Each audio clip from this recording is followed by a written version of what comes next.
我就好耐噶啦，我自己嗰個情況咧就係細個嗰時啦，冚親嘅鼻骨啦，咁所以鼻骨有少少歪嘅，從外形上面都睇得到嘅。自從鼻骨歪咗之後咧，又本身又比較敏感嘅，我皮膚都容易敏感嘅，加埋呢幾個原因咧，咁我自己鼻炎嘅情況都會比其他小朋友當年係更加嚴重嘅，因為年齡嘅問題啦，當年咧，可以做到嘅治療同埋用到嘅藥物都唔係好多，咁所以就以前都係以食抗敏感藥啦。當年我記得我嗰個年代連噴鼻嘅類固醇藥物都好少嘅，咁所以都冇乜太好嘅辦法咯。但係年紀大咗咧，就症狀都有嘅，咁但係會比後生嗰時會好返好多啦。我自己都試過好多個治療方案㗎啦，由最早由食藥開始啦，由食第一代嘅抗敏感藥啦，因為而家去到第二代、第三代咧嗰個眼瞓個作用就少好多，以前咧一食就話好眼瞓，成個人都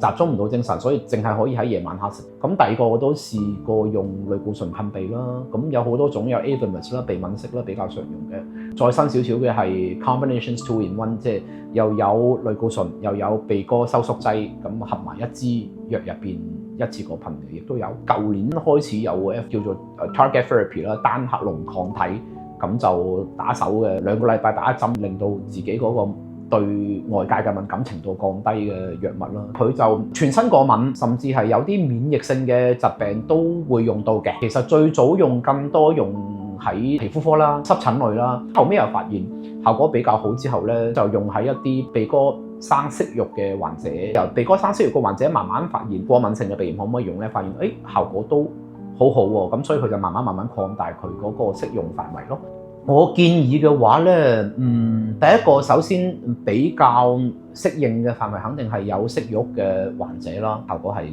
特別明確嘅，佢可以縮細到嗰個息肉啊嘛。肯定係好嚴重嘅敏感患者啦，咁肯定係越嚴重嘅先至越試啦。如果係輕症嘅，當然都係建議先食藥就